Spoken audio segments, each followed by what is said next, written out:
अस्सलामुअलैकुम, आप देख रहे हैं अदबकारियाँ और मैं हूं मैसम अब्बास।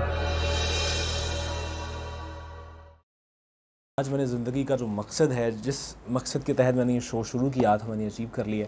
आप देख रहे होंगे, मतलब मैं सूट वूट में भी आया हूँ इसीलिए कि मैंने आज इस जो मकसद था इस शो का वो अचीव कर लिया। क्योंकि मैंने चाहा था कि बेशक 2 होस्ट हों, 3 हों, लेकिन कभी ना कभी इस शो को मैं अकेले होस्ट करूँगा और आज मैंने वो अचीव कर लिया।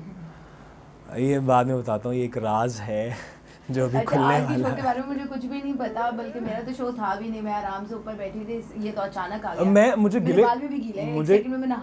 गिले करने देना, मतलब मुझे अपने नाजरीन से, सुनने वालों से, देखने वालों से गिले कर दे। यानी इस बंदी ने 1 घंटा इंतज़ार करवाया, चूँकि मैंने बता दिया था कि आज मैं इनका इंटरव्यू करूँगा। ठीक है, मैंने कहा था कि चलो यार, मतलब आज ज़रा मेरा इंटरव्यू मतलब किस खुशी में हो रहा है? नहीं, खुशी में नहीं हो रहा। देखें, मुझे आपसे गिला बनता है, हम इतना अच्छा शो करते हैं गेस्ट के बगैर। ठीक है, उसमें म्यूज़िक पे बात होती है, फिल्म पे बात होती है, शायरी पे बात होती है। यार आप लोग देखते ही नहीं यार, अजीब लोग हैं आप। नहीं यार, इतनी मेहनत करते हैं हम इतना अच्छा कंटेंट इकट्ठा करने में। तो वो आज तो मैं नाराज़ हो गया। मैंने कहा कि नहीं यार, अगर ऐसी बात है तो अच्छा, ये मतलब बिल्कुल भी नहीं है कि गेस्ट नहीं मिला, गेस्ट तो मिल रहे हैं, लेकिन हमारा फॉर्मेट ये है कि हम एक वीक में रिकॉर्डेड शो होता है, जो हमारा अपना शो होता है।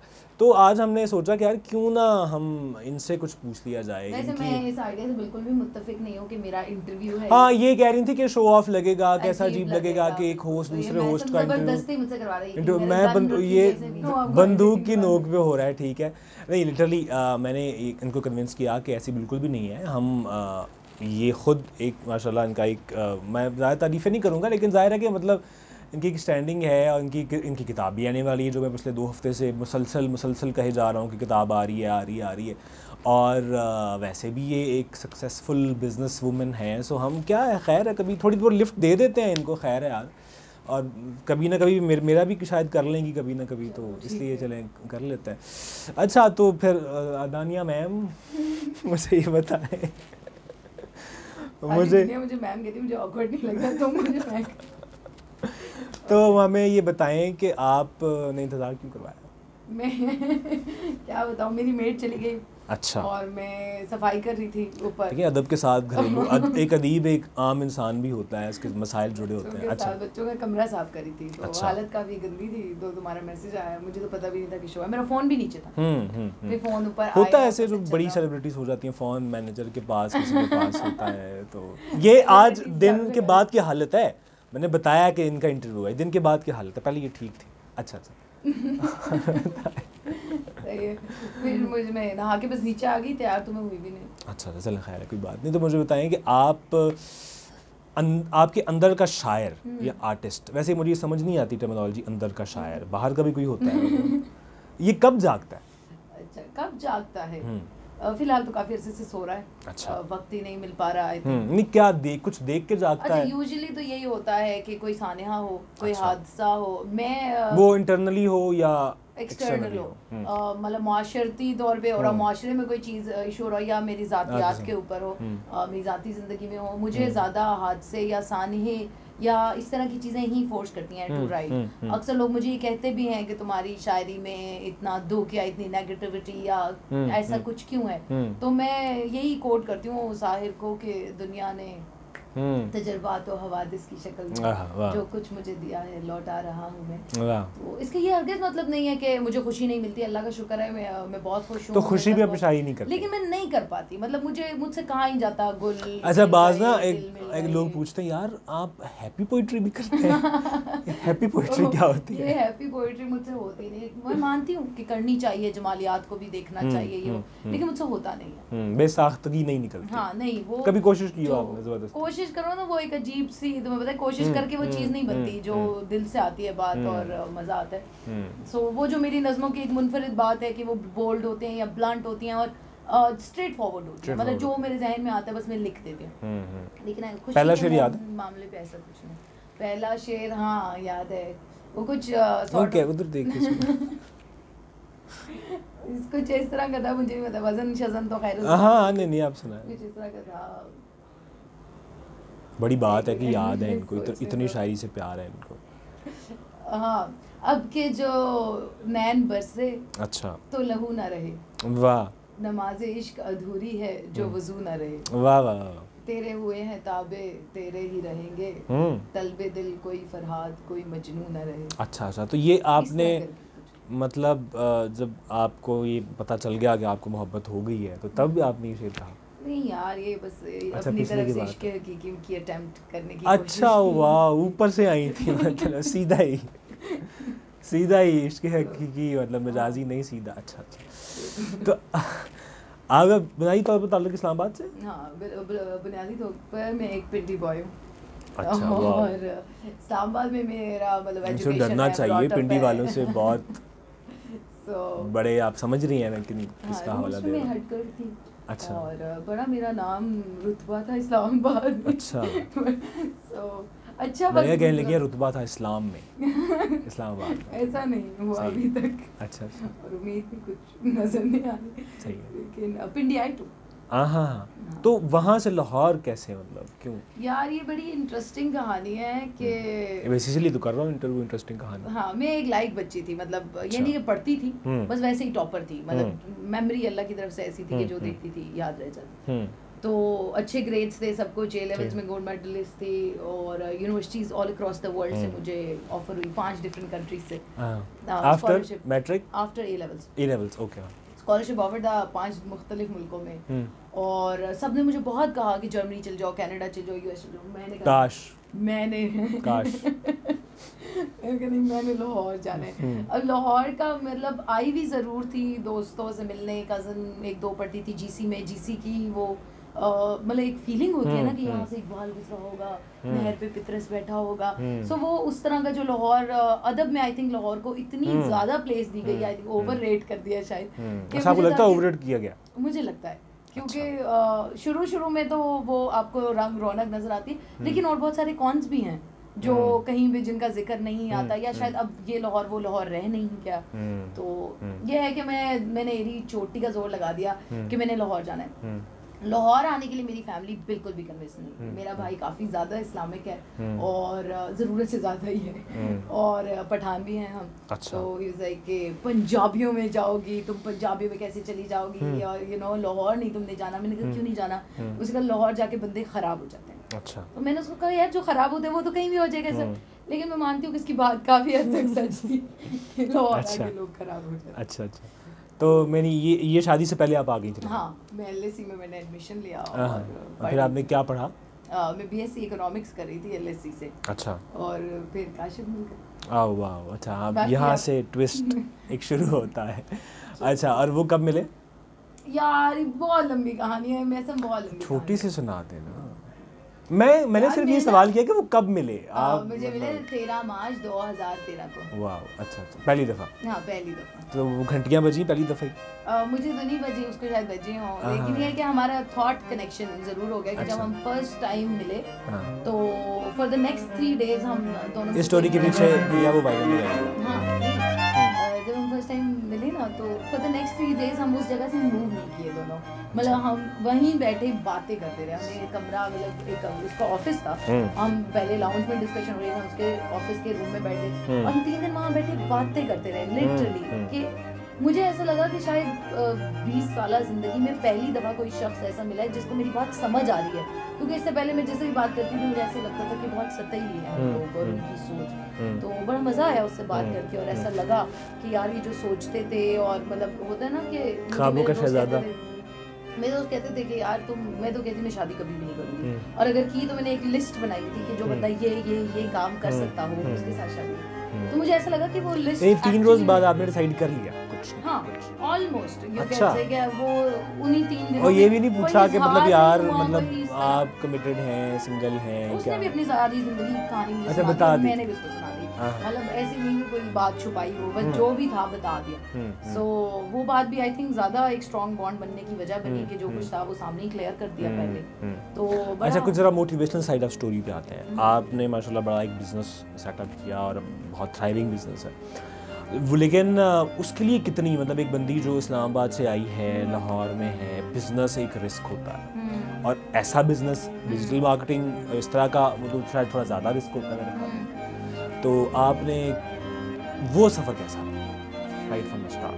हाँ, बहुत अच्छा तुमने इंटरेस्टिंग सवाल पूछा है। मैं कोशिश करती हूँ उसको छोटा करके बता सकूँ। हुआ यूँ कि जब मेरी काशिफ से मुलाकात हुई उस वक्त ऑलरेडी काफ़ी बड़ा इसका बिजनेस था, रन कर रहा था, सब कुछ स्टेबल था। एंड पता नहीं इसके नसीब में मैं नहीं अच्छी साबित हुई या क्या, कि 2-3 महीने गुजरे, मुझे पता चला कि मैं एक्सपेक्ट कर रही हूँ, और जब पता चला कि मैं एक्सपेक्ट कर रही हूँ उसके 3-4 दिन बाद ये भी पता चला कि वी आर डूम्ड। उसका कोई भी जो भी पार्टनर्स था उनका आपस में इशू हुआ कुछ। इसलिए कह रहा हूँ बिजनेस एक रिस्क होता है। हाँ, तो हमारे पास वो सिचुएशन आ गई कि काशिफ की जो पर्सनल चीज़ें भी थी, कोई गाड़ी या जो कुछ, तो उसको वो भी बेचना पड़ा क्योंकि कंपनी में वो भी पार्टनर था। तो इसको देने हैं, इसके देने हैं, इसके देने हैं। तो हम इस सिचुएशन में आ गए। जो भी था यार, मैं बड़े नाजों में पली हुई बच्ची थी, ठीक है। तो इस सिचुएशन में आ गए कि लिटरली लाहौर की गर्मी है और पंखा नाम बराए नाम है सिर्फ, उसमें से भी 2-3 घंटे बस वो चलता है, बाकी तो लोड शेडिंग है, पानी पीने को नहीं है, खाना खाने को नहीं है, मतलब दवाई। तब दिल किया कि वापस भाग?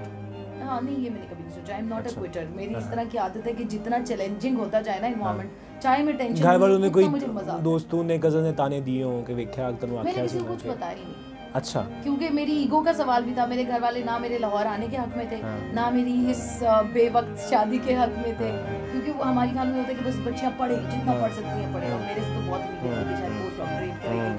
तो वो मैंने उनको कुछ बताया ही नहीं, मैंने कहा सब ठीक है, ऑल गुड है, ऑल गुड। मैं 1-1.5 साल तो ऑलमोस्ट मेरी किसी से मुलाकात ही नहीं हुई। अच्छा। और बट मैंने किसी को बताया भी नहीं कि क्या चल रहा है। और मैं सम दैट वाज रियली हार्ड कि हमें नहीं पता था हम खाना खाएंगे या नहीं। मतलब पूरा महीना हम एक पीली दाल खा लेते थे, और कभी प्याज से भी रोटी खा ली, डस्टबिन से रोटी निकाल के खाई यार मैंने एक दिन, मुझे याद है। तो और ये कंप्यूटर तो मुझे कुछ भी नहीं पता था। एंड ना मुझे नफरत थी मशीनों से। अच्छा। वो होता है ना कि आप एक शायर टाइप पर्सन हो, आपको लगता है ये टीवी मशीनें मतलब ऐसा साथ को कुचल रहे हैं, और मैं कभी सोच भी नहीं सकती थी कि मैं ये काम कर सकती हूँ या करूँगी। 24 घंटे कंप्यूटर के सामने बैठी हूँ। बस मेरी अंग्रेजी अच्छी थी। काशिफ ने मुझे कहा कि तुम फ्रीलांस राइटिंग शुरू करो ना, you have to do something. तो बस यही था कि मोहब्बत थी, सब कुछ था, मैंने उसकी बात पे बिलीव कर लिया कि ये कह रहा है तो कुछ हो ही जाएगा। मुश्किल था 18 घंटे 20 में। शुरू में तो हम 24 घंटे सोते ही नहीं थे। 12 घंटे मैं जागती थी, 12 घंटे वो जागता था। वो एक ईलान उसमें ना आपने बिडिंग करनी है, तो हर सेकंड बाद लोड करके देख रहे हैं कि रिप्लाई आया। करते करते 1 महीने बाद हमें जाके पहली जॉब मिली। अच्छा। वो भी किसी कंपनी का, इतना अबाउट अस और सारा कंटेंट लिखना था, और $3 उसने मुझे उसका अगेंस्ट ऑफर किया। दिल तो मेरा बड़ा हुआ कि यार मैं गोल्ड मेडलिस्ट हूँ और क्या मेरा लेवल है, और क्या मैं $3 के लिए इतना इसको कंटेंट। बट खैर मरते क्या ना करते। तो वहाँ से वो चीज़ स्टार्ट की। एंड ये नहीं कि बस स्टार्ट की तो सब हो गया। तकरीबन 1.5-2 साल 3 साल मैं कंप्यूटर के आगे से नहीं उठी। मेरा बच्चा पैदा भी हो गया। इवन मेरी जब डिलीवरी थी, मेरा जो लेबर पेन्स होती हैं, लेबर पेन्स के दौरान भी मैं आर्टिकल ही लिख रही थी। और मतलब मेरा बाद में बेबी डिले भी हो गया, इशू भी हो गया काफ़ी। लेकिन वो एक कमिटमेंट थी, उसको पूरा करना था, टाइमलाइन होती थी। सो तकरीबन 3-4 साल तो ना हम किसी से मिले, ना हमने और कुछ किया, बस हमने सिर्फ काम ही किया।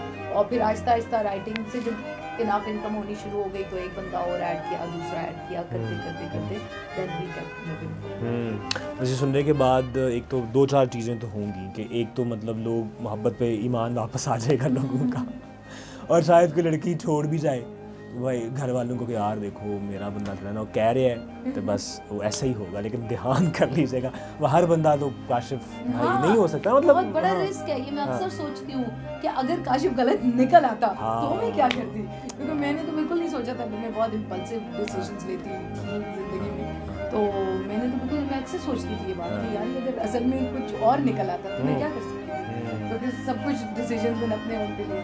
लेकिन अच्छा था, लेकिन किस्मत अच्छी थी, नीयत अच्छी थी। मुझे लगता है कि नीयत वो और ये बात है कि इंसान की मेहनत। और उस दौरान में बहुत शायरी हुई होगी, शायरी या लिखना दर्द ज्यादा था। हाँ, ये है कि उस दौरान तो मैंने बहुत सारा ऐसा कंटेंट लिखा जो मैंने बाद में जला जुलू भी दिया ना। अच्छा, ये नहीं क्या वो बुरी याद थी इसलिए कह सकते हैं कि सॉर्ट ऑफ जब तक वो चीज़ आपके पास रहती है ना, आप उससे बाहर नहीं निकल सकते, आपको बार बार याद आता है। और मतलब होती है ना चीज़, तंग करती है। जब इंसान माशी तौर पे तंग होता है तो और भी बहुत सारी तौर पे तंग हो जाता है नेचुरली। तो वो जो कहते हैं, वो पिछले दिन में किसी का पढ़ रहा था कि कभी किसी ने शायरी तो निकली ही गुर्बत से है, कभी किसी ने चरगा खा कर शेर नहीं। हाँ बिल्कुल, तो ये बात मानती हैं? हाँ बिल्कुल, जाहिर सी बात, मैं तो मानती हूँ। अच्छा, मुझे लगता है कि गुर्बत चाहे महरूमी, हाँ, शायद एक ज़्यादा बेहतर लफ्ज़ है।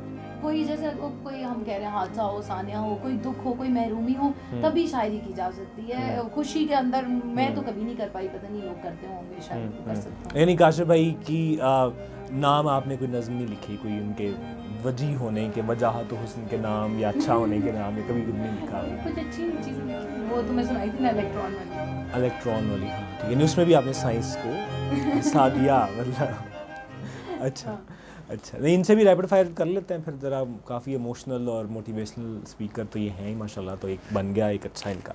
तो करें आपके साथ, इजाज़त है आपके साथ?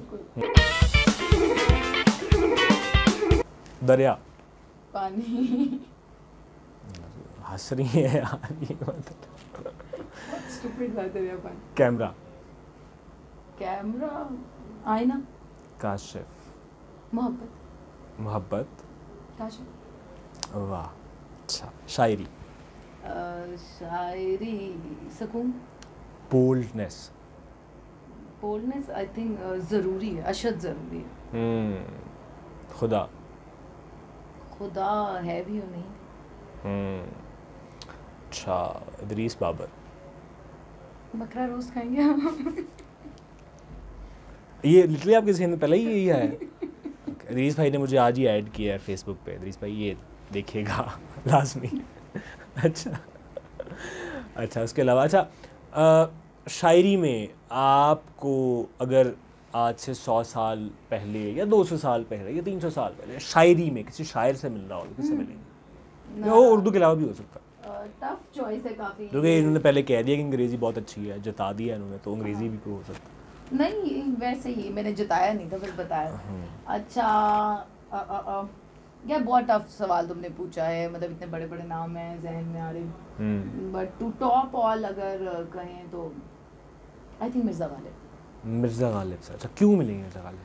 गालिब के बारे में जो सबसे ज़्यादा बात मुझे अच्छी लगती है ना, कि जब शुरू में गालिब का इंट्रोडक्शन उर्दू की मैम ने कोई 7th-8th ग्रेड में कराया, तो मैंने सोचा यार ये इतनी भी अना क्या है, मतलब मैम तो बड़े उससे बता रही हैं फ़ख्र से कि यार उनमें इतनी ईगो थी कि वो किसी से मतलब किसी को मुँह, मैंने कहा इतनी भी मतलब क्या। लेकिन मैं कहती हूँ कि गालिब, मुझे ज़िंदगी में आते मैंने जितने लोग देखे हैं या पढ़े हैं या सुने हैं, गालिब एक वाहिद बंदा है जिसको अना भी सूट करती है, कि जिसके लिए मतलब मेरे पास तो अल्फाज ही नहीं है उसके बारे में बयान करने की, कि एक तो वो नार्सिसिस्ट और फिर एक हक से नार्सिसिस्ट, कि ही एक्चुअली डिजर्व्ड कि वो जो भी था उसको उस जमाने में भी पता था कि मैं कौन हूँ। ही वाज नोवेयर अनश्योर कि मतलब इतनी यंग एज में यार इतनी मैच्योर शायर। हालांकि इस दौर में मतलब गालिब इस दौर के जदीद शायर थे, इस दौर में उनको नहीं माना जाता। हाँ बिल्कुल, लेकिन उनको तब भी पता था कि ये सब जो भी बकवास कर ले, मैं 200 साल बाद भी इधर ही हूँ, ये सारे तो मरकब चाहिए। तो आई थिंक ये जो लेवल ऑफ कॉन्फिडेंस है,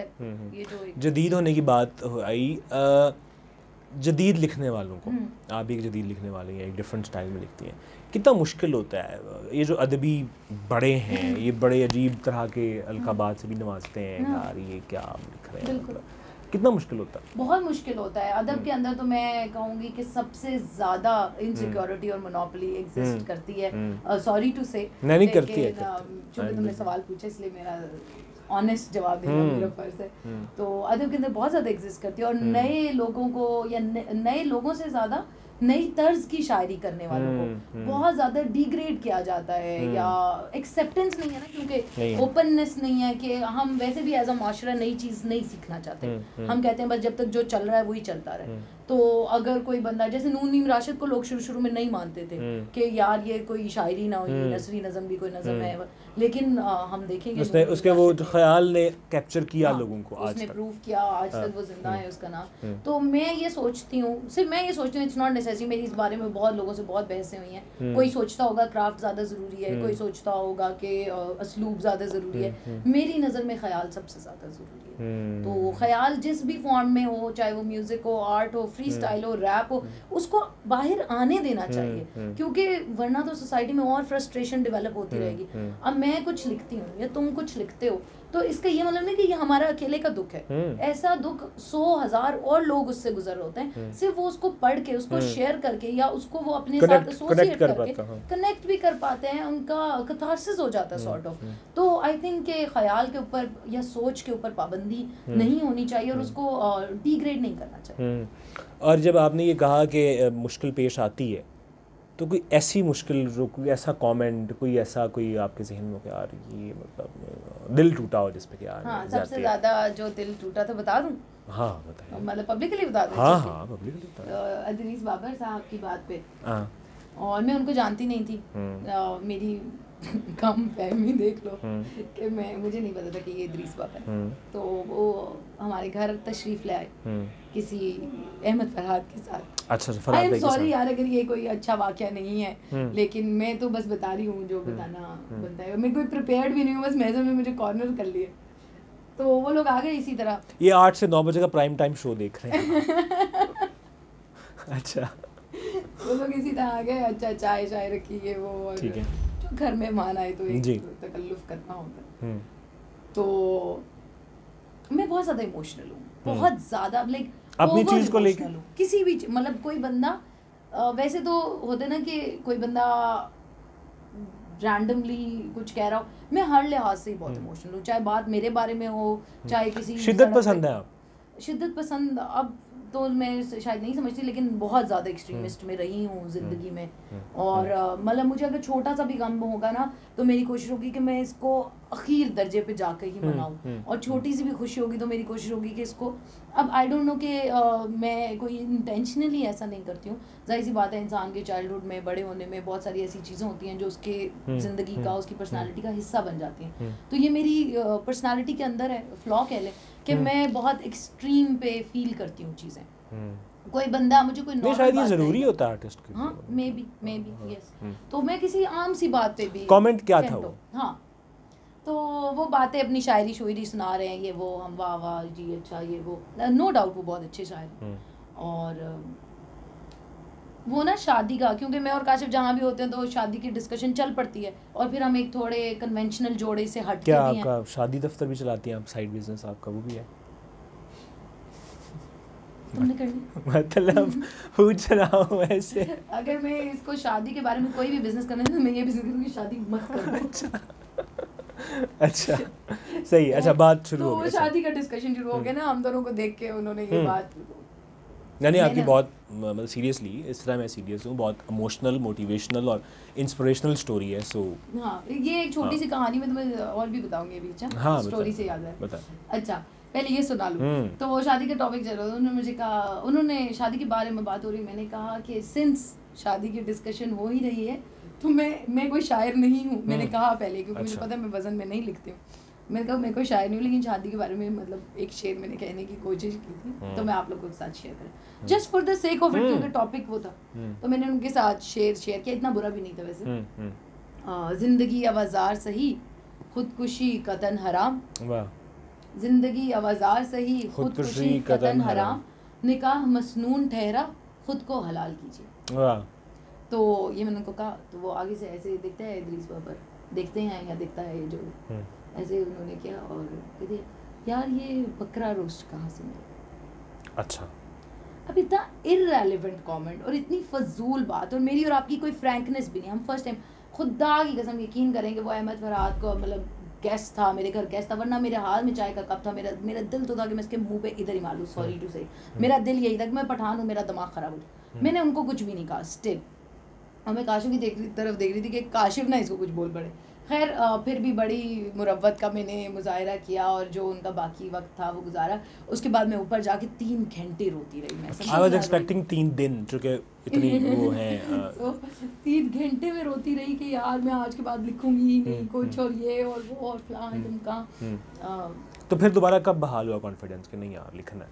फिर मैंने अली ज़रियोन को फ़ोन किया। हाँ ठीक है, अली भाई को। हाँ, इंशाल्लाह अली भाई हमारे साथ आएंगे प्रोग्राम में। क्योंकि यार बीइंग ऑनेस्ट बहुत दफ़ा बोला ऐसा है कि वो सीनियर भी हैं, बड़े भी हैं, और शायरी या अदब के हलकों के मुताबिक कोई इस किस्म की डिस्कशन हो तो मैं उनसे कर भी लेती। और सिंस उस वक्त मुझे दुख भी इतना ज़्यादा था, और वही थे उन दिनों, अच्छा कांटेक्ट भी था, तो मैंने उनको फ़ोन कर दिया, मैंने कहा ये इस तरह। उन्होंने काफ़ी मुझे समझाया कि किसी की बात को इतना दिल पे नहीं लेते, इसमें कोई ऐसी बात नहीं है, अगर बंदे की क्राफ्ट में कमी है तो उसको इम्प्रूव कर ले, वही जो उनको समझाना चाहिए था, तो नॉर्मलाइज हो गया। ठीक है। फिर आपने शेर कहा ठीक, और वो फिर क्या कहा, कोई याद है? नहीं, हाँ अलिफ बे नज़म लिखी, बल्कि नज़म लिखी अलिफ बे के ज़बान से। सुनाए वो, चलो थोड़ी सी सुन लेते हैं। अलिफ बे आप लोगों को पता ही, अलिफ बे पे ते टे, ये तो नहीं थी, नज़म थी। हाँ, सो अलिफ बे के नाम से लिखते हैं। निकाल ले जी अलिफ बे। अलिफ बे उन्वान है नज़म का। अदब के सहीफों पर कुंडली मारे, बड़ा जमान था एक अदद खुदा, जिसका रूं रूं इल्म में डूबा, लफ्ज़ तो क्या उसकी चश्म हत्ता के नाक तक से वज़न बहर रदीफ और काफिया। वाह वाह वाह वाह, क्या अच्छा। तमाम बशर सर झुकाए खड़े, अलिफ बे का सबक पढ़े। अच्छा। एक तिफले सादा मगर आज़ाद मासूम बिला जबर, रींगता पहुंचा पहलू में और अदबे आली के अर्श पर बे की लकीर खींच डाली। अच्छा। वो बे जिसके नुक्ते में कुल कायनात बंद है, उसी नुक्ते को तिफल ने मुट्ठी में दबोच लिया। बशर हड़बड़ाए कुछ, खुदा ठटका यकदम पलटा, नामाकूल किसने तुम्हें कलम दिया, जुर्म इतना घिनौना किया, अलिफ के बगैर बे कुफ्र है सरासर कुफ्र, मैं जनाब इज्जत माआब तुम्हें आक करता हूँ, अदबे आली को फसूं से पाक करता हूँ। अलिफ बे ही हक है सिर्फ, मजहब को गवारा नहीं बिद्दत, अदब है मुकम्मल परे रखो जिद्दत। दहकते कोयलों का दर खोलो, तनकीद नफरत और असूल अंगारे, इस जहन्नमी के प्यासे हैं, इस जुर्म को यहीं रोक दो, तिफल को अंदर झोंक दो। तिफल मुस्कुराता रहा बस, वो बे के नुक्ते में बंद तितलियां पकड़ता था, उनको उसने छोड़ दिया, कलम अपना तोड़ दिया। खुदावंद को सुकून मिला, दो मन खून उसका बढ़ा, उसे ये कौन समझाता, अलिफ और बे के माबैन दाल दर्द ना हो तो अब रह जाता है, अदब बन नहीं पाता। वाह वाह वाह वाह, क्या ये सॉरी अनएडिटेड थी तो उसमें थोड़ी बहुत वाह वाह वाह, ये मैंने पहले वैसे नहीं सुनी हुई थी इत्तेफाक से, और दैट वाज बहुत अच्छे, बहुत शानदार, तारीफ। आप भी बताइए। बस यही है कि दुख हो तो लिख लेता है बंदा, खुशी में नहीं लिखा। सस्ते सवाल कर लो 2-4 में भी। हाँ कर लो, पहले 15 कर लो। पहले भी वैसे उतने महंगे नहीं थे, लेकिन चलो ये थोड़े सस्ते कर लेते हैं। अच्छा, तो आपने जैसे वही एक तो सवाल टिपिकल है कि मतलब मैं करता होता हूँ कि आप तक तो लोग आते हैं इनबॉक्स में, तो कभी आप भी गई हैं इनबॉक्स में? मैंने खुद वैसे किसी को कभी अप्रोच नहीं किया। अच्छा। काम शाम मतलब के मामले में और बात है, लेकिन जिस सेंस में तुम पूछ रहे हो उस सेंस में मैंने कभी खुद किसी यानी आप वैसे किसी से इम्प्रेस हुई होंगी बस शादी के बाद? मैं बहुत कम किसी नहीं से इम्प्रेस होती हूँ मैं, पता नहीं कि मैं बड़ी वो हूँ, अपने आप को बहुत अच्छा समझती हूँ। लोग मुझे अच्छे लगते हैं, मैं लोगों से इंस्पायर भी हो जाती हूँ अगर कोई अच्छा हो, लेकिन मैंने कभी ये इश्तियाक नहीं हुआ कि किसी से मिला जाए या किसी को देखा जाए या कुछ ऐसा। अच्छा, एक और सस्ता सवाल मेरे ज़हन में आ गया, ट्रैवलिंग आप बहुत करती हैं, होटल्स में भी रहना पड़ता है, इत्तेफाक होता है, निकलते हुए होटल का तौलिया, कोई साबुन कुछ चुरा लिया हो, टिश्यू पेपर ज़रूर 2-3 दफ़ा ऐसा हुआ। बल्कि एक बार काजल ने मुझे कॉट इन दी एक्ट, अच्छा, कि मैंने रख रही थी टिश्यू पेपर तो काजल आ गया, उसकी करेगी क्या हरकत करी हो तो। अच्छा। लेकिन गाड़ी में ज़रूरत होती है यहाँ, बिल्कुल तो अपने बैग में ख़त्म हो जाती, तो आई थिंक रोती भी बहुत है, खुद ही उन्होंने कहा, तो ज़रूरत पड़ सकती है। अच्छा, तो उसके अलावा सस्ता सवाल आपसे क्या किया जाए, मतलब में काफ़ी करते हैं, बख्श देते हैं। गाना शाना गाती हैं आप? हाँ, मुझे बहुत शौक है गाना गाने का। तो सुनते हैं इनसे गाना, देखे इतनी आंखों में चमक आ गई है। मुझे बहुत शौक है गाना गाने का, और वॉशरूम में जी खोल के गा लेती हूँ। आप तसव्वुर करेंगे यार, असल में मेरी आवाज़ कुछ स्पेसिफिक लोगों को पसंद आती है, जैसे बूढ़ी उम्र के लोगों को मेरी आवाज़ पसंद आती है। अच्छा। जो बूढ़ी आंटियाँ होती हैं या इस तरह ज़्यादातर लोगों की सासें वगैरह, अच्छा। उनको मेरी गाने पसंद आते हैं। वाह, तो डेडिकेटेड टू ऑल द सास। चलें जी, अच्छा कोई अच्छा सा गाना सोच रही हूँ, सोचें। ऐसा क्या है तुम्हें? ये मुझे बहुत पसंद है नुसरत की कुछ। मैं तेरी बाहों के झूले में पली बाबुल, जा रही हूँ छोड़ के तेरी गली बाबुल। खूबसूरत ये ज़माने याद आएंगे, चाह कर भी हम तुम्हें ना भूल पाएंगे। है नई रस्में, नई कसमें, नई उलझन, होंठ है खामोश लेकिन कह रही धड़कन, धड़कन धड़कन। आई थिंक काफी। वाह वाह वाह, ये देखे ना, मैंने मकसद थोड़ा सा तो रुला लूँगा मैं इंशाल्लाह इंशाल्लाह। ठीक है, नहीं तुम अगर कोशिश करो तो मैं रोज सकती हूँ। हाँ मुझे पता है, लेकिन मैं कोशिश नहीं कर। मैं वैसे वो समीना पीरज़ादा हमारी सीनियर है, जैसे वो अपने हर इंटरव्यू में रुला देती हैं लोगों को, मैं वैसा बिल्कुल नहीं चाह रहा कि गेस्ट रोने शुरू कर दें। लेकिन अच्छा, और कोई सवाल? एक सवाल आपकी मर्जी का भी तो होना चाहिए ना। हाँ तुम मैं बताऊंगी क्या कुछ? हाँ बताएं मुझे, करूँगा मैं। ठीक है, कि किस किस्म के लोग बुरे लगते हैं? हाँ ठीक है। सो आपको किस किस्म के लोग बुरे लगते हैं? मुझे ये सवाल आपके वहम गुमान में नहीं था ना? है ना? लेकिन अच्छा है तुमने पूछ लिया, मुझे मौका मिल गया बताने का। अच्छा, कि वैसे तो मैं यूजुअली किसी से नफरत नहीं करती हूँ, लेकिन करनी पड़ जाती है समटाइम्स। मुझे वो लोग बहुत बुरे लगते हैं जो मुनाफिक हों। अच्छा। जो दोगले हों। लोग मुझे अक्सर समझाते हैं कि मैनिपुलेटिव होना पड़ता है, रिश्ते ऐसे नहीं चलते, जिंदगी। यानी आपको वो ग्रे समझ में नहीं आता? हाँ, मुझे ये नहीं समझ। मैं कहती हूँ कि यार जो बात कह रहे हैं उसका मतलब वही होना चाहिए। ये नहीं कि कहा कुछ था असल में मतलब कुछ और था, इस बात को ऐसे कर लो तो यूं कर लो तो वो कर लो। फेक चीज़ें, मुनाफिक लोग मुझे बिल्कुल पसंद। बंदा बस जो है वो स्ट्रेट अवे कह दे कि मैं हूँ, मुझे तुमसे ये प्रॉब्लम है, मुझे तुमसे प्रॉब्लम नहीं है, मैं तुमसे खुश हूँ, मैं तुमसे नाराज़ हूँ, जो बात है मुंह पे करो। मुझे वो लोग बहुत बुरे लगते हैं जो पीठ पीछे जाके किसी के बारे में बातें करते हो और फिर उसकी अपनी कहानियां बनाते हो और फिर अपनी असम्पशंस की बेस पर उन्होंने एक पूरा जहान तैयार किया होता है। मैं सोचती हूँ लोगों के पास इतना टाइम कैसे आता है कि किसी और आपने भी ये करना है कि जो भी शो के बारे में है वो कमेंट सेक्शन में लिखना है। हमने ये नहीं करना कि बाद में बातें कर रहे हैं चीमी चीमी। हाँ कि शो बड़ा बुरा है, खराब है, बुरा गाती हैं, आपकी शक्ल बुरी है, आपको शायरी नहीं आती, कुछ भी कहें लेकिन कमेंट्स में कहें, ये नहीं आपस में चीं चूं। तो हम आपको पता है हर कमेंट का जवाब देते हैं कि कोई ना कोई इसमें होगा।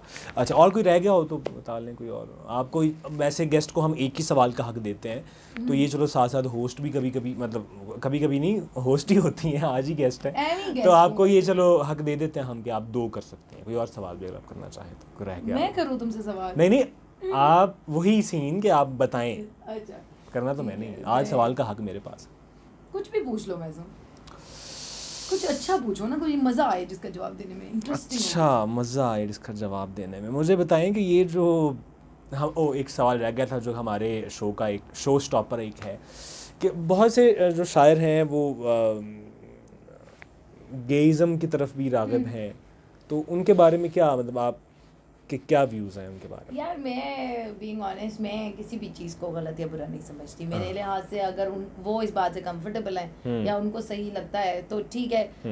कोई ज़माना था, ज़माना क्या था, अभी भी मैं अगर कोई खूबसूरत लड़की देखूँ तो मैं अच्छी तरह उसको देखती हूँ और मुझे मतलब मैं कोई मूवी वगैरह भी देखूँ तो मैं प्रॉपर्ली चेकआउट करती हूँ लड़कियों को। मुझे पसंद है खूबसूरत लड़कियाँ और अगर कोई इससे ये समझे कि मैं लेस्बियन हूँ तो मैं इसमें कुछ कह नहीं सकती। लेकिन आई थिंक अल्लाह मैंने हुस्न देखने के लिए बनाया, उसको देखना चाहिए, सराहना चाहिए। यानी उसको आप हरासमेंट के जुमरे में नहीं, जैसे बाज़ लोग कहते हैं कि अच्छा देखना भी हरासमेंट। नहीं, मुझे नहीं लगता कि देखना हरासमेंट है, ये टू मच ही है। मतलब इस तरह तो सारा दिन ही हरासमेंट ही चलती रहती है यार, कौन नहीं देखता? कोई बच्चा हो, बूढ़ा हो, बाबा हो, कौन ऐसा है जो नहीं देखता? ये तो एक ह्यूमन साइकोलॉजी है ना, मतलब देखते तो आप हैं चीज़ों को। तो ठीक है, आई थिंक अगर आपको जिस बंदे को, मुझे खुद पर्सनली थोड़ा अननेचुरल लगता है गेज को देखना वगैरह, अननेचुरल लगता है, थोड़ा सा। लेकिन आई थिंक अगर वो इस बात से कंफर्टेबल है तो ठीक है। जब थोड़ा सा फ्लेवर भी तो है सोसाइटी में, चलो दोनों राजी तो हम क्या कर सकते हैं, तो ठीक है। तो आप कमेंट्स में अलिफ बे लिखें, जो मर्जी लिखें। आज का शो इतना ही था, आपको पसंद आएगा, मुझे उम्मीद है कि कभी गए आने वाले वक्तों में ये मेरा भी इंटरव्यू करेंगी इंशाल्लाह। अल्लाह हाफिज़। Okay guys, bye bye.